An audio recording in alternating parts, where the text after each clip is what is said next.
নমস্কাৰ। প্ৰথমতে মই সংবাদ মাধ্যমক তাৰমানে ধন্যবাদ জনাইছোঁ। আমাৰ নিচিনা পিছপৰা ঠাইত যে আপোনালোকে আহি পেলাই এটা সংবাদ পৰিৱেশন কৰিব বিচাৰিছে। এই বালিসত্ৰ গোলাঘাট আঞ্চলিক ৰাস মহোৎসৱ আজি 63 সংখ্যক। এইবাৰ মই কমেও যে 7 বছৰমান নেকি 7 বছৰমান মই ইয়াতে পূজা কৰি আছোঁ। 7-8 বছৰমানে হ'ল মই পুৰোহিত হিচাপে কাম কৰি আছোঁ। আমাৰ ওচৰতে আৰু এটা আমাৰ যজ্ঞ মন্দিৰ আছে, সেইটো আমি প্ৰতিষ্ঠা কৰা। যদিও মই পুৰোহিত তথাপি এই অঞ্চলৰ ইয়াৰ লগত ওতঃপ্ৰোতভাৱে জড়িত। এই ৰাস মহোৎসৱখন আচলতে প্ৰথম অৱস্থাত বৰ চালুকীয়াই আছিল, এতিয়া বৰ সুন্দৰ হৈছে।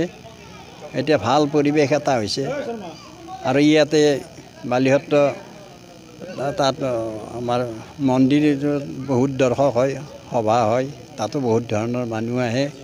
গতিকে ইয়াতো এইখিনি আচলতে পঞ্চতীৰ্থৰ দৰে।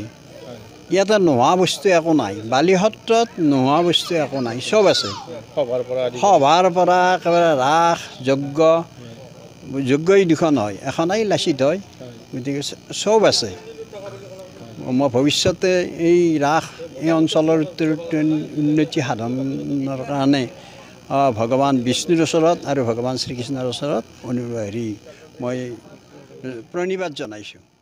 আজি অধিবাসৰ প্ৰথম দিন আমাৰ 5দিনীয়া কাৰ্যসূচীৰে বালিসত্ৰ গোলাঘাট আঞ্চলিক ৰাস খেলপথাৰত আমাৰ এই কাৰ্যসূচীটোত আমাৰ বালিসত্ৰ ওচৰৰ সমূহ ৰাইজে সদলবলে আহি আমাৰ অনুষ্ঠানটো চলাই নিয়াৰ কাৰণে উৎসাহ উদ্দীপনা তথা সহায় সাহাৰ্য আগবঢ়াইছে।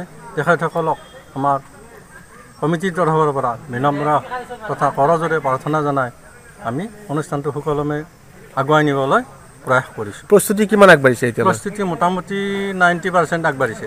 90%। ভক্তৰ ভিৰ কেনেকুৱা প্ৰতি বছৰে আপোনালোকৰ ইয়াত? ভক্তৰ ভিৰ মোটামুটি ভালেই আৰু ভালেই আৰু বেয়া নহয় আৰু বিভিন্ন অঞ্চলৰ পৰা আহে। এইবেলি কিমান দিনীয়া কাৰ্যসূচী আপোনালোকৰ? এইবেলি আমাৰ 5 দিনীয়া কাৰ্যসূচী। প্ৰথম দিনীয়া কাৰ্যসূচী কি আছে? প্ৰথম দিনীয়া কাৰ্যসূচী আছে আমাৰ